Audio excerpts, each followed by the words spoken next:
conquer disease, and new ways of fighting as revolutionary as their cause.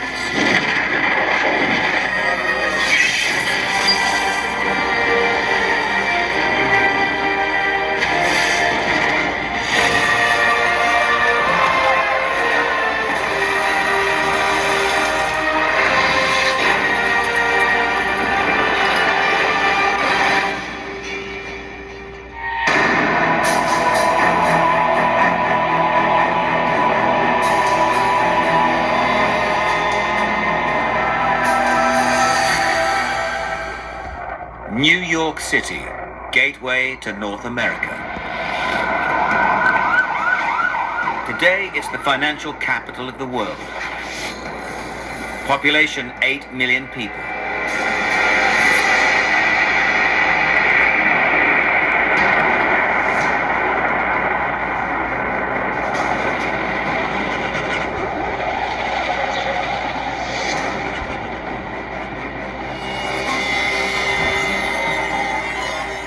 In June 1776, this is a city of just 20,000.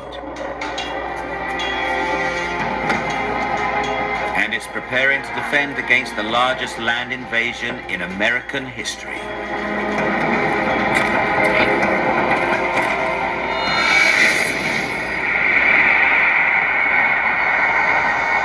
Five kilometers north of Wall Street, where 23rd Street crosses Lexington Avenue today. The rebels dig in to defend New York at Kips Bay. Commander-in-Chief of the rebel army is General George Washington. He has already driven the British out of Boston. A surprise victory against superior forces. But no one doubts the British will be back.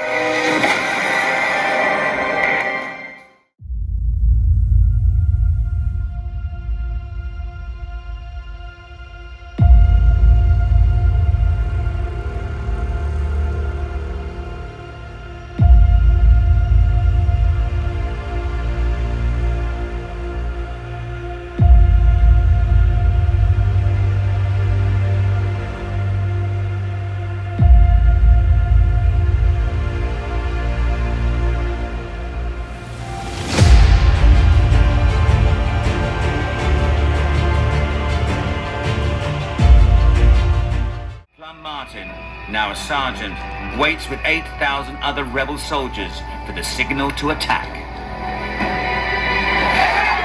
Washington's army has reinvented itself. With sharpshooters, with training, discipline, and new weapons. And with a spy network that has saved the French fleet, giving the rebels dominance at sea. What remains of the British Army is under siege in Yorktown. Trapped in the city, the Redcoats wait for reinforcements. But back in Britain, the war is unpopular and costing far too much money. This is a case of hanging on in the face of the British actions long enough to where the British literally would grow weary of this and realize that it was endless. This is Washington's chance to end the war with one decisive blow. He committed to this idea of being able to stand on your own. See, America is a dream, and the only way to go get that dream is to show up and bring your very best to that moment and not stop until you bring that dream into existence. Plum Martin is to be one of the first over the top. Godspeed.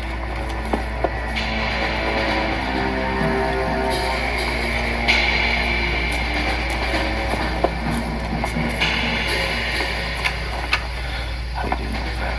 Good. How are you?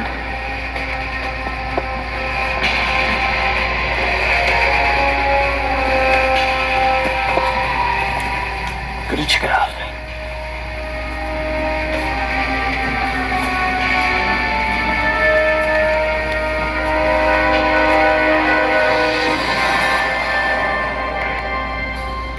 Yorktown's defenses, 9,000 battle-hardened British troops are waiting.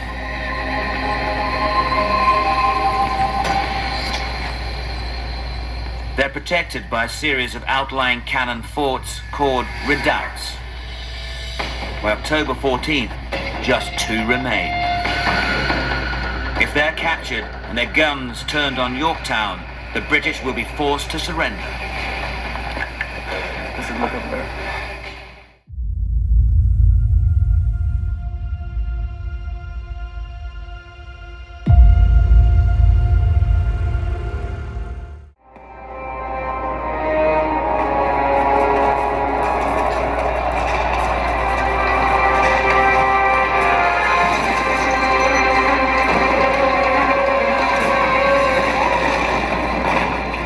The rebels race 100 yards to the British lines under fire and a hail of hand grenades.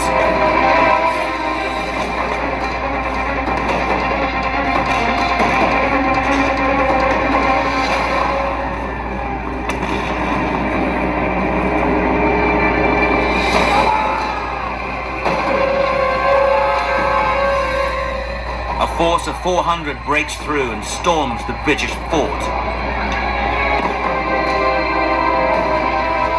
Fighting in close combat with bayonets, they beat the Redcoats back.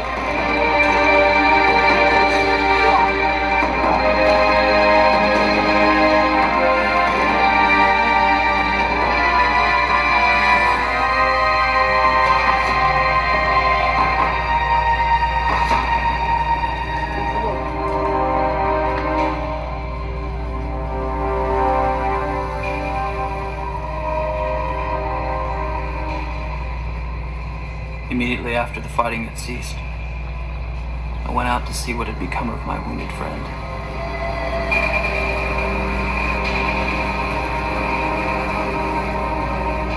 He was dead. 34 of Martin's comrades lie dead or wounded. But they breached Yorktown's defenses. 2 days later, the British surrender and begin negotiations for peace. After 6 long years of struggle, the rebels have achieved the impossible.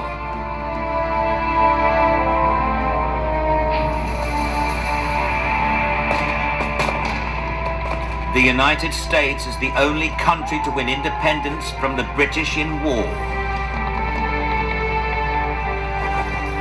On April 30th, 1789, Washington is inaugurated first President of the United States of America under the new Constitution.